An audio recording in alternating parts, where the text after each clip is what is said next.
merci beaucoup pour votre accueil chaleureux. Vraiment, depuis ce matin, je suis très touché par l'accueil qui m'est réservé. Je suis aussi très touché par la qualité de ce qui est partagé avec nous ici depuis la tribune. Vraiment, je suis très enrichi, très enrichi. Je remercie Patricia Sablier qui a été vraiment formidable puisqu'elle m'a assisté, elle m'a beaucoup aidé pour organiser ce voyage, organiser ce moment ici. Je remercie aussi le pasteur Johan Gavo qui a été celui qui est venu vers moi pour me proposer d'intervenir. Merci pour ta confiance, ça me touche. Merci beaucoup. Et pour ta bienveillance aussi envers moi. Je suis marié avec Nathalie depuis environ 11 ans. Nous vivons en Martinique puisque c'est là que je travaille. Je suis parti travailler là-bas il y a environ de cela 6 ans. J'étais au chômage avant, j'ai trouvé du boulot là-bas. Nathalie était OK. Donc nous sommes partis en Martinique. Nous vivons là-bas maintenant depuis 6 ans. Avec nos 2 filles, nous avons été accueillis par une communauté chrétienne très chaleureuse. Vous savez, lorsque vous partez dans un pays qui n'est pas le vôtre et que vous êtes chrétien, on comprend un peu mieux le sens de la famille chrétienne. Parce que là, ça devient une autre réalité. On n'a aucune famille de sang là-bas, mais la famille qui nous a embrassés, c'est notre famille spirituelle. Et je les remercie pour cela. Aujourd'hui, nos enfants sont avec un couple d'amis de l'église. Nos 2 filles sont chez ce couple-là depuis hier soir, puisque j'ai pris l'avion très tôt. Nathalie, mon épouse, aurait aimé être là. Mais Nathalie, elle aussi, exceptionnellement, elle est en mission. Rarement, on se trouve tous les deux hors du pays, ensemble. C'est la première fois que ça arrive. Nathalie est partie avec la chorale de notre église hier soir et elle est allée en mission à Sainte-Lucie. Et donc, la chorale donne un concert ce soir et demain. Et elle revient en Martinique, Dieu voulant, lundi. Donc, vraiment, vous avez ces salutations et je sais qu'elle aurait été très contente d'être avec nous et de vivre ce moment. Une fois que j'ai dit cela, je repars donc ce soir. Si vous me voyez filer à un moment donné, c'est parce qu'il faut que j'aille attraper l'avion. Je vais être en Martinique aux alentours de 20h, 20h30. Je prends ma voiture, je vais chercher les filles et on rentre à la maison. C'est toujours un plaisir pour moi d'être dans mon pays, de revenir à la maison et un plaisir aussi d'échanger avec des bien-aimés. Cet après-midi, j'aimerais vous dire quelques propos généraux sur la situation de nos églises dans le pays, en Guadeloupe. Comment est-ce que nous sommes aujourd'hui et éventuellement où est-ce que nous pouvons aller. C'est un propos qui va être un peu général, mais je suis un observateur de ce qui se passe en Guadeloupe et en Martinique. Au fil des années, j'ai réussi à tisser certaines relations avec des acteurs du pays, avec des gens du pays aussi, bien sûr, parce qu'en c'est mon Guadeloupe, donc on connaît en l'eau mon pays là, mais à force de travail en pays là, quand ici, nouer contact avec différents mondes.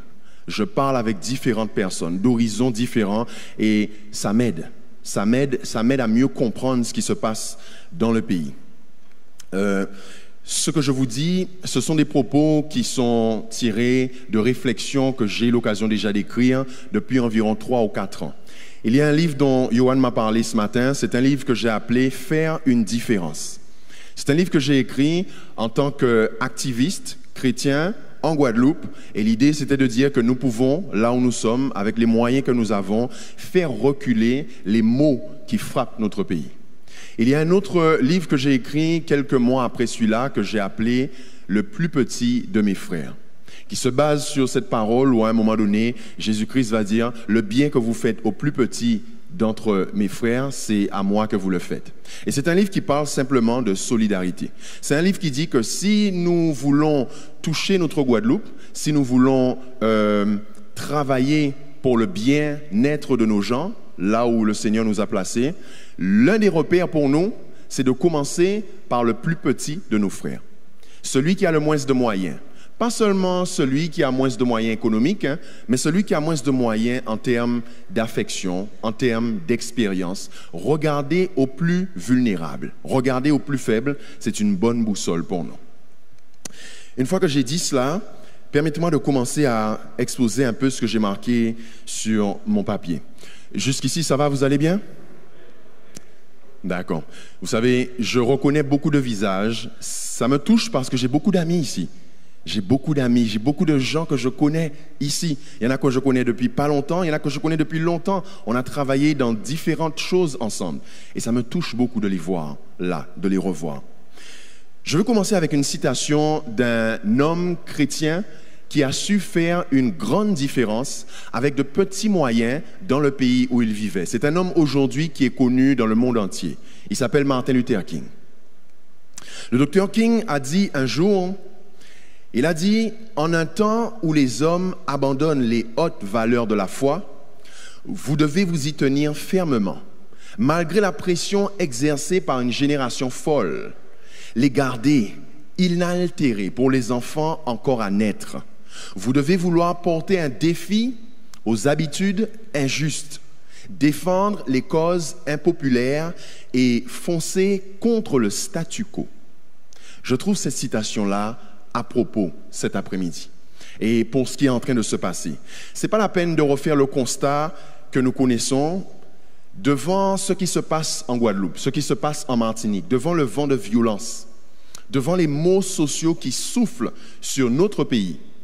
L'homme d'église et le militant, l'activiste que je suis, parfois j'aurais aimé, sûrement comme vous, entendre les leaders spirituels de notre pays s'exprimer un peu plus sur ces questions-là. Pendant longtemps, l'Église en Guadeloupe, elle était censée être la gardienne des valeurs morales, la gardienne de l'éthique dans des situations très difficiles comme nous vivons aujourd'hui.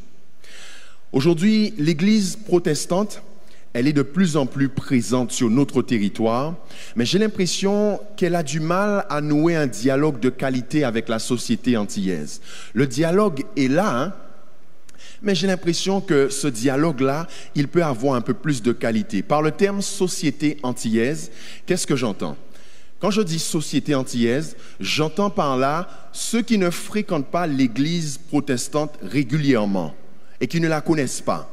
C'est-à-dire ceux qui entendent parler de nous, non pas à l'Église, mais ailleurs. Des fois, ils entendent parler de nous par le biais de scandales. Ça peut être des scandales financiers, ça peut être des scandales sexuels, ou ils entendent parler des fois de nous par le biais d'affiches qu'ils vont voir dans l'espace public.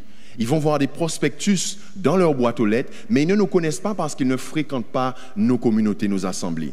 L'église dont je parle, l'église en question, ce n'est pas seulement la dénomination ni le bâtiment, mais c'est l'ensemble des gens qui connaissent Jésus-Christ, qui reconnaissent sa seigneurie et qui croient en son sacrifice et qui croient aussi qu'un jour, il va revenir pour chercher son église. Quand je parle de l'église protestante en Guadeloupe, c'est de ces gens-là dont je parle. Si les gens voient qu'on leur veut du bien et qu'on travaille sans attendre des récompenses, eh bien, nos actes auront plus de poids et ces actes-là vont nous donner encore plus d'autorité pour pouvoir parler à la société guadeloupéenne. S'ils voient qu'on leur veut du bien de manière désintéressée, qu'on leur veut du bien et qu'on veut leur faire du bien, à ce moment-là, en voyant nos actions, il y en a qui vont commencer à mieux nous écouter. Il y a des actions que certaines églises en Guadeloupe et en Martinique sont amenées à entreprendre. Et à partir de ces actions-là, il y a des gens qui ont commencé à écouter nos églises autrement. Je sais qu'il y a des hommes aussi, il y a des femmes aussi, que ce soit en Guadeloupe ou en Martinique, qui mènent des actions sans chercher à être reconnus, sans chercher à avoir de l'argent, sans chercher à avoir quelconque récompense. Ces gens-là s'investissent.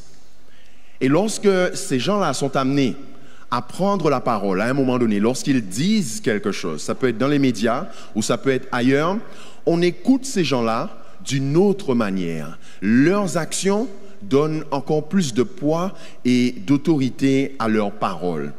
Il y a une chose qui nous manque peut-être un peu pour nouer un dialogue de qualité avec la société antillaise. Il nous manque parfois un ancrage historique. Et notre intervenant a dit cela ce matin.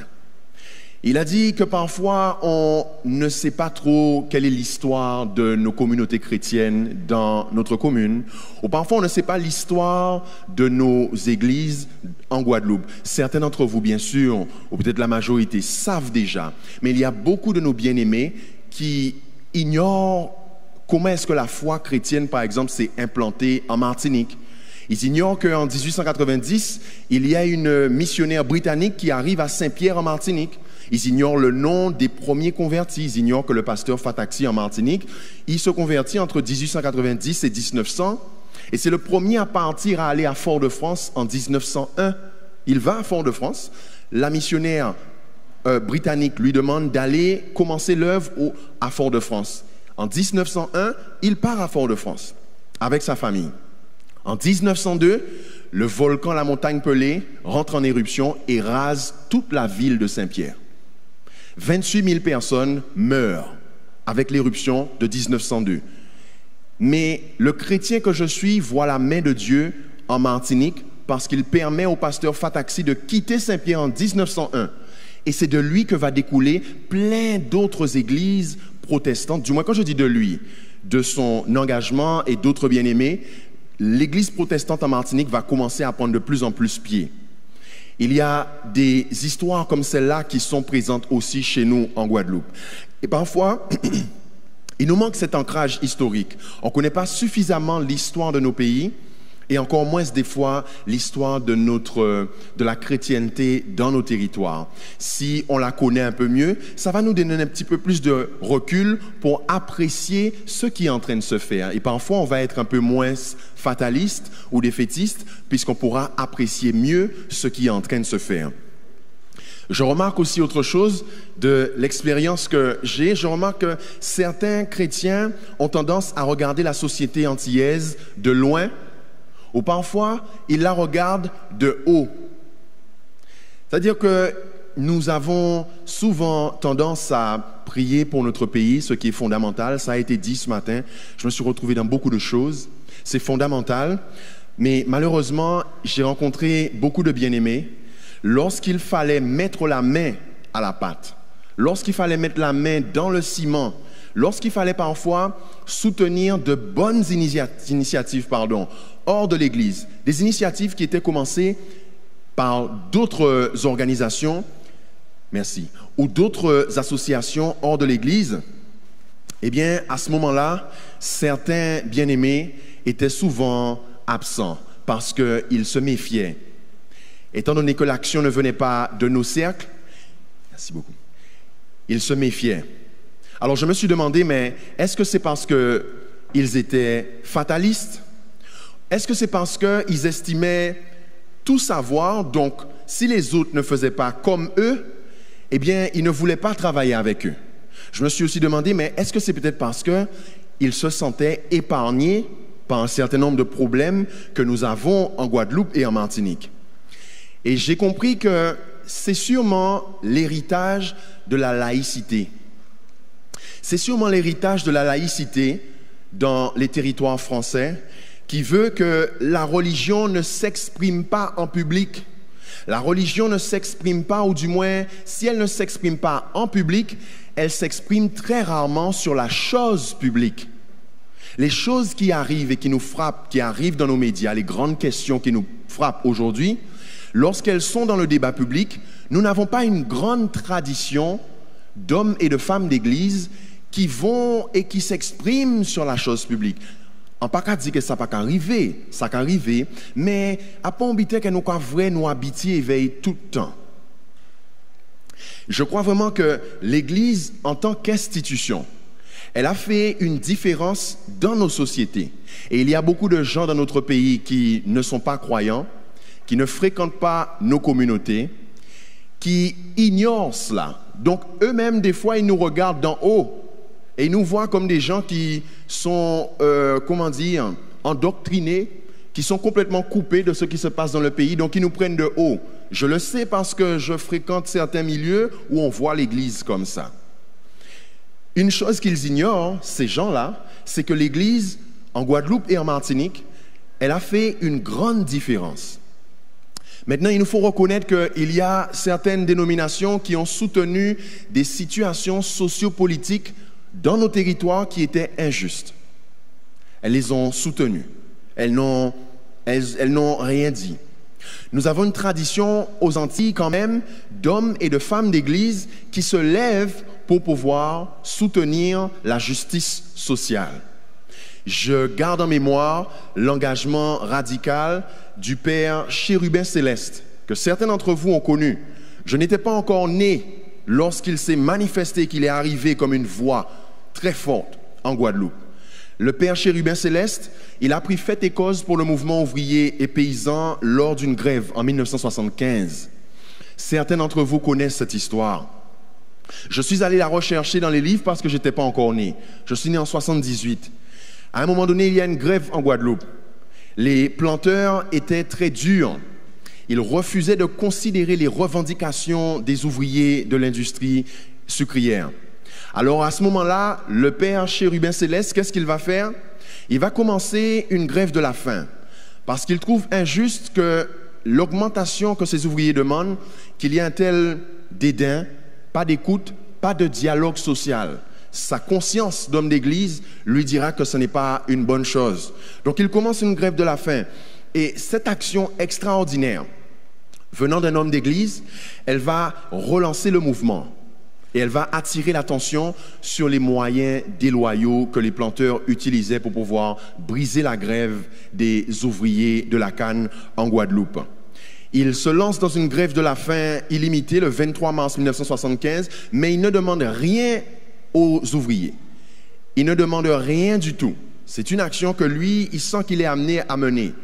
Et il va s'indigner parce qu'il trouve que, eh bien, il y a une connivence entre les planteurs, les responsables d'usines et les responsables politiques en Guadeloupe. Et il va s'indigner et il dit que ça, ce n'est pas juste. À ce moment-là, quand il fait ça, ça attire l'attention et il y a des gens qui vont commencer à se dire « Mais qu'est-ce qui se passe? C'est vrai, il a raison, ça ne peut pas durer, il faut écouter les ouvriers et éventuellement au moins dialoguer avec eux. » Et on va voir des étudiants se rapprocher, on va voir des femmes se rapprocher, on va voir des intellectuels se rapprocher.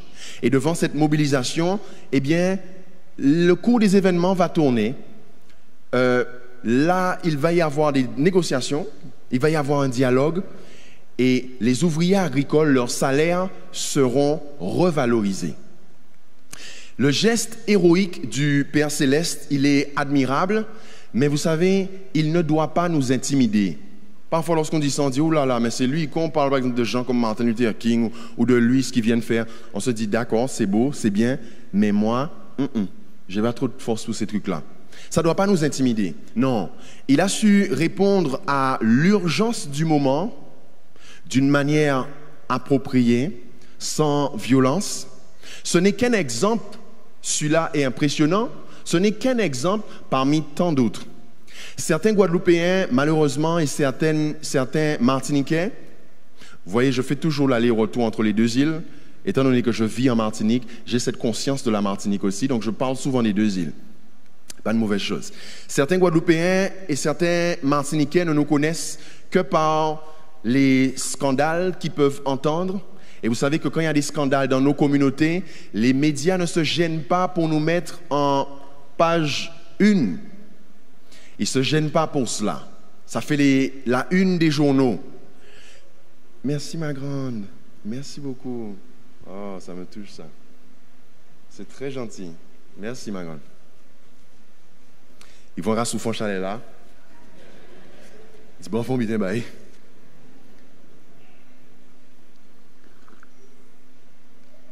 Merci beaucoup, ma grande. Merci, c'est gentil. Ça va, vous allez bien? Ça va? Je vous ennuie pas trop? Non? D'accord. Et donc, je disais que il y en a qui nous voient à travers ce rideau. Mais moi, et sûrement vous aussi, vous savez que derrière ce rideau, il y a bien autre chose. Moi, je vois des églises qui prennent à bras le corps les problèmes sociétaux difficiles que nous avons en Guadeloupe. Et parfois, nos compatriotes ne font pas le lien. Ils ne se disent pas que si le pays est comme il est, nos églises ont beaucoup à voir dedans. Et j'aime souvent leur rappeler que, attention, si les églises chrétiennes n'avaient pas été là, la Martinique et la Guadeloupe auraient été encore plus bouillonnants. Ils n'imaginent pas. Si on arrête notre investissement, notre présence, si on se retire pendant 2 ou 3 jours, il y en a qui vont comprendre que notre présence et notre rôle sur le territoire est très importante. Et j'aime à leur rappeler, attention, que nos églises embrassent des causes telles que l'errance, monde qui en la rue, qui va de côté pour dormir, pour doucher yo. Nos églises sont en avant quand il s'agit de traiter l'errance. Lorsqu'il s'agit aussi de traiter les problèmes de solitude.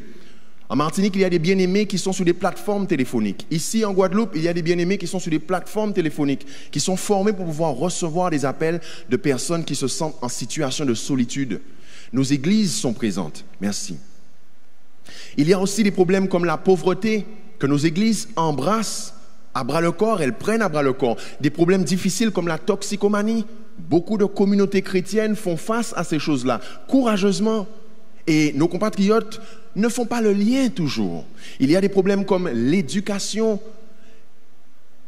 L'un de nos militants syndicalistes ici en Guadeloupe, je ne dirai pas son nom, mais l'un de ces militants, il a dit que le problème numéro 1 de la Guadeloupe, c'est l'éducation.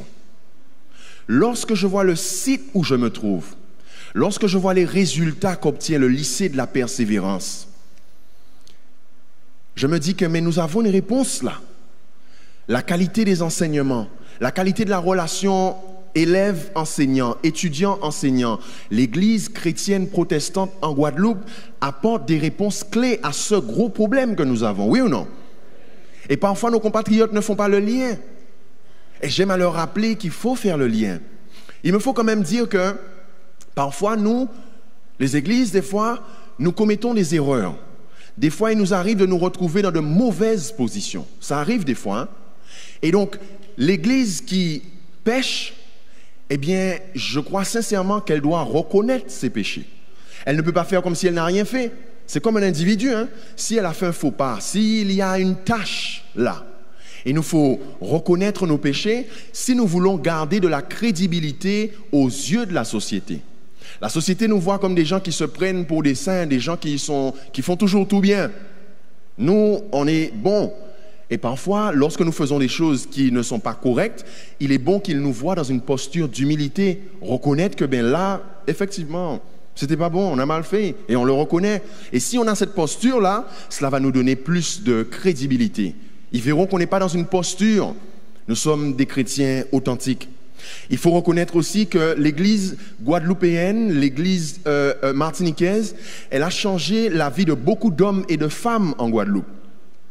Quand je parle d'église, comme je l'ai dit tout à l'heure, je parle de l'église avec un grand E, mais je pense particulièrement à l'église protestante. L'église qui s'est détachée à un moment donné. Je pense surtout à elle. Et cette église-là, elle a des activités sociales qui accompagnent ces activités cultuelles. Malheureusement, il arrive que la vie d'église ait rendu certains chrétiens distants vis-à-vis des douleurs de leur pays. C'est-à-dire qu'on a beaucoup de temps pour nos activités cultuelles. Et nous avons un peu moins de temps pour soigner les bobos, les douleurs du pays. Ça nous accapare. On nous a souvent dit que, moi j'ai entendu cela, peut-être pas chez vous, mais on nous a souvent dit que ce qui était en dehors de l'Église pouvait être une menace pour notre croissance spirituelle. Et l'une des explications de notre apathie, ça se trouve sûrement là. On ne veut pas décroître spirituellement, donc on ne prend pas forcément de risques. L'une des explications est sûrement là. Vous savez, pour les pionniers, dans les années 40, en Guadeloupe, la foi protestante, dans les années 40, elle était là. Pour les pionniers, c'était une distance nécessaire en Guadeloupe. C'était nécessaire parce que la société guadeloupéenne voyait les chrétiens protestants comme des diables. On les appelait comme ça. Et je tiens cela du témoignage d'un bien-aimé, d'un ancien que j'ai fréquenté régulièrement dans le groupe des Gédéons. Et il m'expliquait que dans les années 40, 1947, lorsqu'il y avait un enterrement protestant et qu'on était marché des corbillas là, il était crié c'est mon diable. Donc vous imaginez comment est-ce que cette distance parfois, dans les années 40, 50, était nécessaire entre nos communautés et une société très dure, très intransigeante. Je tiens ce témoignage, comme je vous disais, d'un homme qui s'est converti à cette période et qui a vécu sa foi dans une Guadeloupe intolérante vis-à-vis des chrétiens protestants. On peut comprendre pourquoi est-ce que certains Guadeloupéens étaient intolérants, parce que l'Église protestante eh bien, elle remettait en cause certaines traditions qui étaient là depuis un bon moment. Elle remettait aussi en cause les dogmes de l'Église officielle. Vous savez, ça m'arrive de voyager dans la Caraïbe.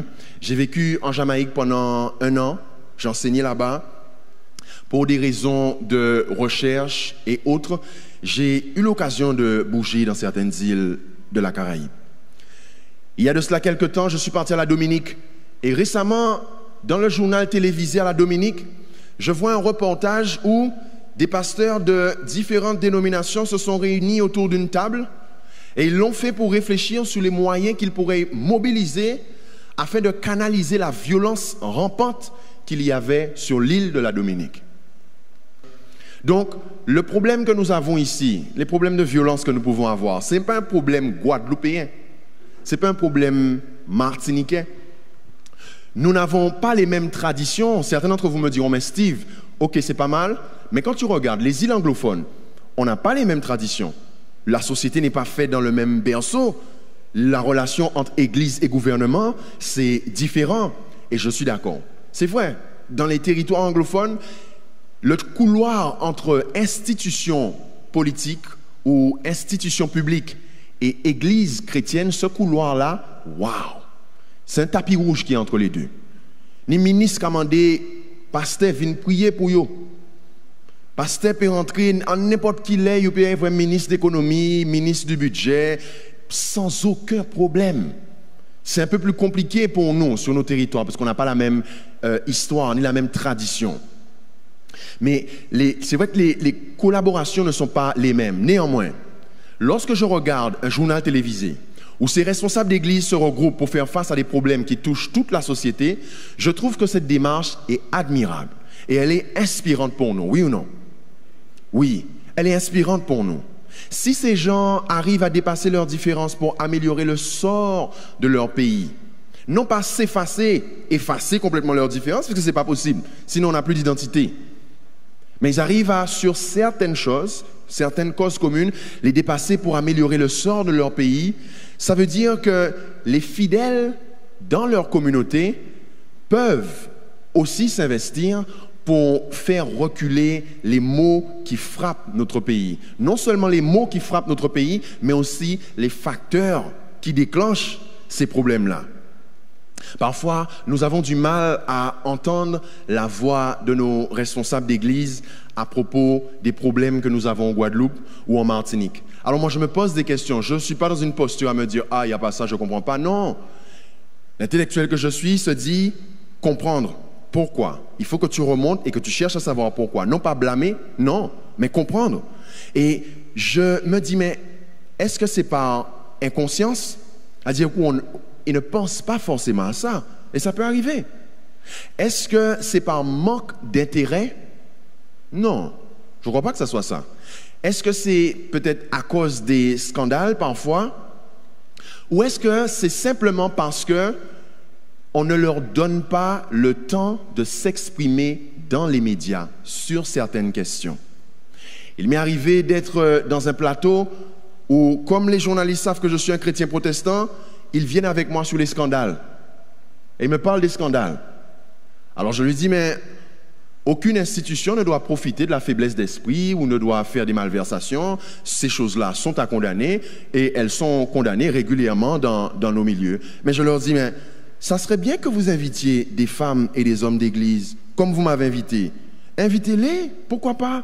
Donnez-leur la parole. Ça aurait été une bonne chose. Je suis sûr que ils vont vous donner une autre lecture de ce qui se passe dans nos sociétés. Parfois, nous n'avons peut-être pas la présence d'esprit d'aller dans le débat public. Et c'est là où j'ai aimé encore plus les interventions de ce matin, puisqu'il était question de s'outiller pour rentrer en relation avec d'autres composantes de la société. C'est une bonne chose. Et pourtant, vous le savez comme moi que la plupart du temps, dans nos congrégations, il y a des hommes et des femmes qui sont très dévoués. Très dévoués. Parfois, les compatriotes guadeloupéens et martiniquais qui ne nous connaissent pas ignorent cela. Mais nous le savons, que dans nos églises, les bien-aimés, les hommes et les femmes d'église qui sont investis, ils sont très dévoués. Ils ont beaucoup d'influence. Leur voix porte. Ils conseillent beaucoup de personnes sur des choix de vie qui sont très importants. Ils vont encourager beaucoup. Ils vont accompagner aussi des fois des familles qui traversent des moments très difficiles, des moments qui menacent l'équilibre de nos familles. Eh bien, les hommes et les femmes d'église que nous avons dans nos communautés sont là, au milieu de la tempête, et ils marchent avec ces familles. Souvent, nos compatriotes l'ignorent. C'est pour ça que je dis que nos communautés, nos églises font un travail fondamental. Elles sont vraiment le sel de la terre, où elles empêchent une décadence trop rapide. Vraiment. Et sans eux, sans ces hommes et ces femmes d'église, sans leur endurance, sans leur abnégation, sans leur courage, sans leur sens du devoir, je suis sûr que la Guadeloupe et la Martinique ne seraient pas les mêmes. Il faut le dire et il faut le reconnaître.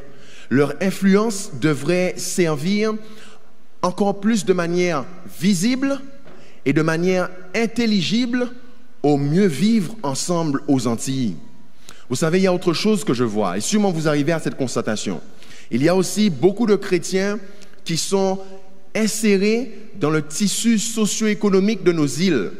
Et ils sont là, mais avec leurs valeurs évangéliques.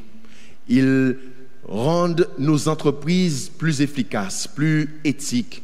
Dans nos administrations, ils maintiennent une éthique très profonde là-dedans. Et je reconnais des personnes avec qui j'ai eu l'occasion de travailler, des personnes que j'ai vues de près ou de loin dans leur milieu professionnel. Il y a une dame avec qui j'ai travaillé dans une institution financière qui est là.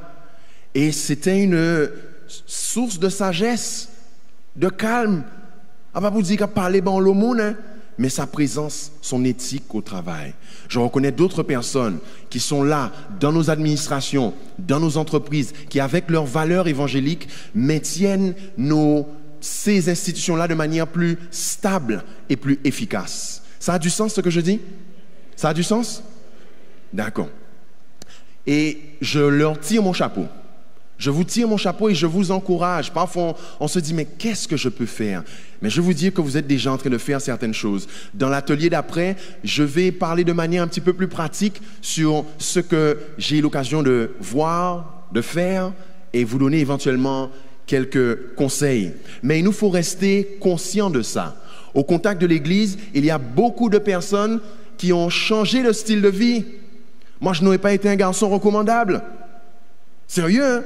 Si vous étiez vraiment avant, on a changé la rue, on a traversé la rue, on a marché des côtés en Martinique, on a fait 100 000, on a marché, on a changé de trottoir, on a rentré la poste pour un mandat, on a une vieille tête. Il y a beaucoup de gens qui ont changé de style de vie. Je viens d'un couple qui a explosé en plein vol, mes parents sont divorcés. Et moi, en tant qu'enfant de divorcé, j'avais ce trouble-là. Je me disais, est-ce que j'allais arriver à avoir un couple qui tient? Ou d'ailleurs, est-ce que je vais rentrer dans ces trucs-là? Ça va mailler. Est-ce que ça va mailler? En tout cas, demandez-moi. Et vous savez, ce truc-là n'est jamais très loin lorsque vous venez d'une famille qui est divorcée, qui est séparée. Vous, ça vous fait envisager votre vie sentimentale d'une manière particulière. Oui. Mais grâce à Dieu, grâce à l'Évangile, j'ai pu avoir une stabilité pour pouvoir rentrer dans une vie de famille. Et aujourd'hui, je suis un homme marié, heureux de l'être, père, heureux de l'être. Et ça, vous savez, je ne le dois pas à ma grande sagesse ou au livre que j'ai lu. Ça joue peut-être un petit rôle dedans, mais je le dois à cette action-là, puissante, que l'Évangile a fait dans mon cœur. Il y a beaucoup de familles qui sont touchées ou qui ont été touchées par la drogue et qui ont retrouvé de l'espoir grâce à l'action de nos églises, des hommes et des femmes. Et il y a des couples qui ont été au bord du divorce et qui ont pu voir de nouveaux lendemains grâce à l'action de nos églises, des hommes et des femmes qui y sont. Il y a des personnes isolées qui étaient seules, qui à un moment donné pensaient à sauter la vie, qui ont retrouvé le goût de vivre grâce à nos communautés. L'espérance religieuse, l'espérance du moins spirituelle, a su se traduire dans le quotidien des Antillais de manière très concrète et de manière très palpable. La foi chrétienne, vous et moi, nous sommes d'accord, je pense, elle ne peut pas et ne doit pas se vivre que dans nos assemblées. Aller vers l'autre ne peut que nous aider à mieux vivre la foi. Et ça a été dit aussi par le docteur Pamphile. Je me suis nourri de ce qu'il a dit aussi. Dans les temps difficiles que nous vivons, notre capacité à faire du lien, c'est essentiel. Il y a, et ce matin aussi, le docteur Pamphile a parlé de la Fédération des protestants de France. Eh bien, Claveroli, je ne voulais pas écorcher son nom. François Claveroli, c'était le président de la Fédération des protestants de France.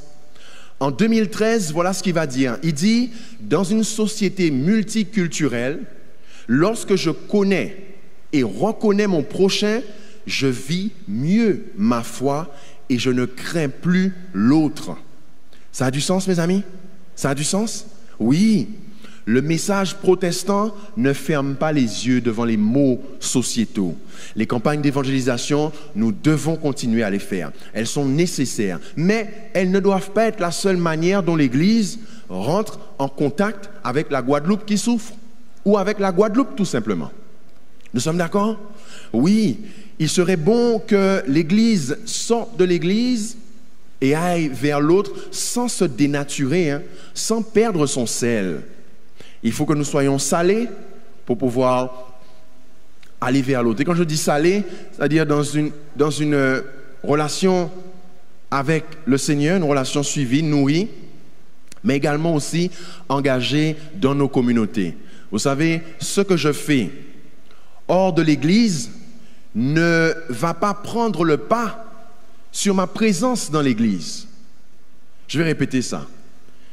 Je suis investi hors de l'Église. Mais ce que je fais, ce n'est pas toujours simple. Mais j'essaie de faire en sorte que ça ne prenne pas le pas sur ce que je fais à l'église, de façon à rester salé, de façon à ce que j'ai du goût. Vous voyez, aujourd'hui, normalement, il y a la réunion de jeunesse aujourd'hui. Mais exceptionnellement, je ne suis pas là, ça arrive. Mais ce n'est pas tous les samedis que je ne suis pas là, ça arrive. Et quand je ne suis pas là, il y a des jeunes qui ont ce qu'il faut pour pouvoir faire la réunion et me remplacer. Mais il y en a une qui est partie à Sainte-Lucie, elle est en mission aussi, et il y en a l'autre qui est là, mais les autres sont un peu, ils se demandaient s'ils allaient venir, parce que je leur ai dit que je ne serais pas là. Bref, on se comprend. Il y a parfois des conférences d'information autour de thèmes d'actualité en Guadeloupe. Il y a des réflexions bibliques qui sont organisées avec des personnalités de la société civile et des orateurs de l'Église. C'est une bonne chose pour nous d'y être. Mais je me demande pourquoi est-ce que les médias n'en font pas plus écho? Pourquoi? Bon, on ne leur en veut pas. Mais parfois, il y a tellement de choses édifiantes, bonnes, qui se passent en notre sein, qui pourraient redonner un tant soit peu d'espoir à nos gens. Mais aujourd'hui, si les médias ne le font pas, nous avons une plateforme qui est incontournable aujourd'hui et incroyable. Elle s'appelle Facebook. WhatsApp. Là, si nous passons Facebook, c'est comme si nous parlions la planète Terre encore. Mais c'est vrai que Facebook, ni en l'eau grand monde qui a vu Facebook qu'on bitin qui a volé tant à ces jeunes là parce que là vous voyez aussi Facebook soleil est couché la pluie est tombée si bête peut entrer en case là il y a aussi Facebook. Mais laissez-moi vous dire bien aimé, Facebook c'est une plateforme qui peut être intéressante parce qu'elle nous permet de dire ce qui se passe. Combien de fois des actions ont eu lieu et nous avons été amenés à les dire simplement sur Facebook et vous voyez les gens disent « Waouh, ça me redonne de l'espoir.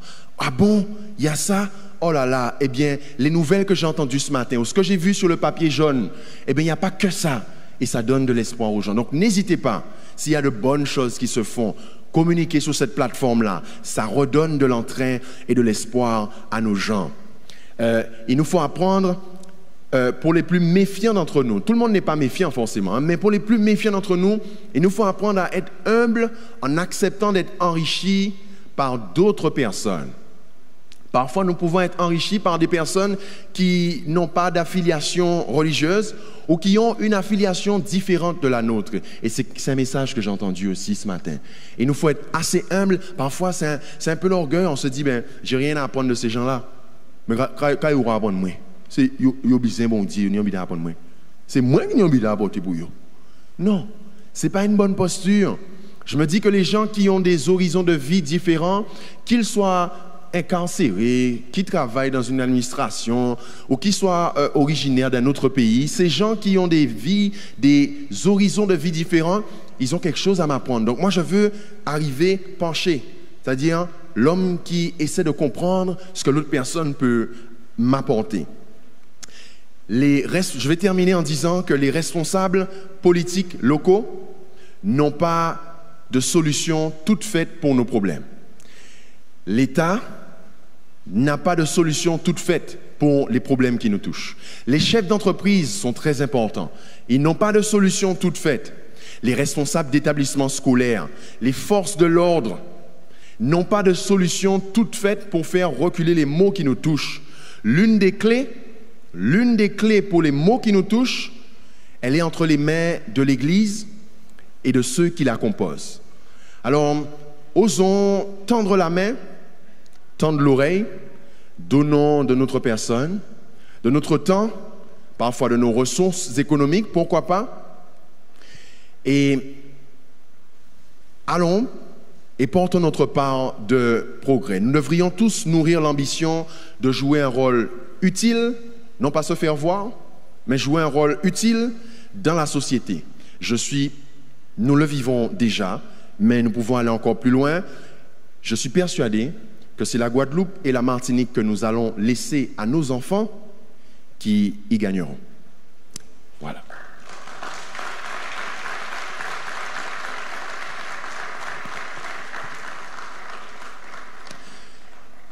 Merci pour votre patience.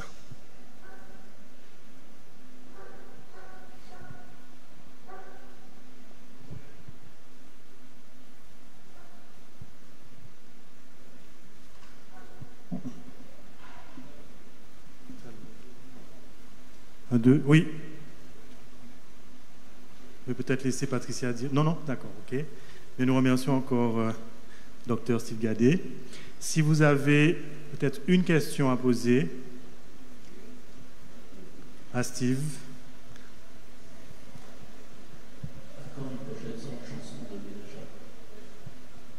Qui a posé cette question-là?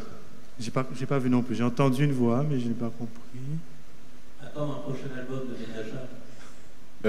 Il est là. Alors, Benaja, c'est mon groupe de rap parce que je fais du rap aussi. Je fais du rap depuis des années et nous avons parcouru beaucoup d'endroits. Nous avons parlé de l'évangile, parlé de choses que le Seigneur faisait pour nous à travers cet instrument. C'est un outil puissant. Eh bien, Benaja, c'est mon groupe de rap que je forme avec Williams Café. Nous avons sorti un projet qui s'appelle Plus que du rap. Et si vous allez sur Dr Google, vous allez voir le Dr Google, vous allez dans sa salle d'attente et vous dites au Dr Google Plus que du rap et vous marquez à côté Benaja, B-E-N-A-J-A, il va vous amener sur un site où vous pouvez écouter ou télécharger cet album-là gratuitement. Ça s'appelle Plus que du rap. Merci.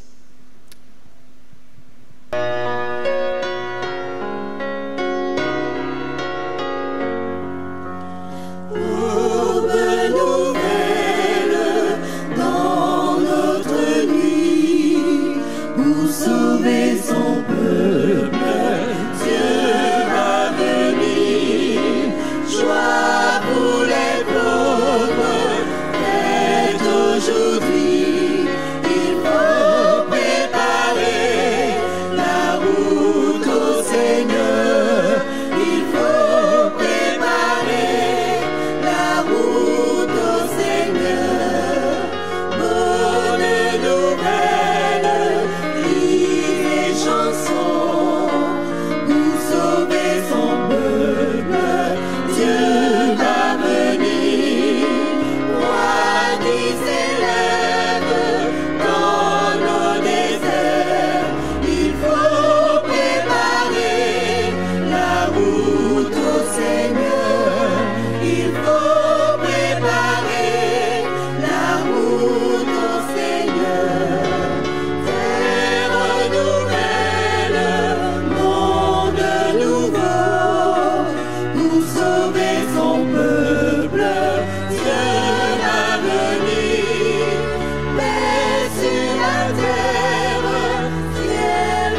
me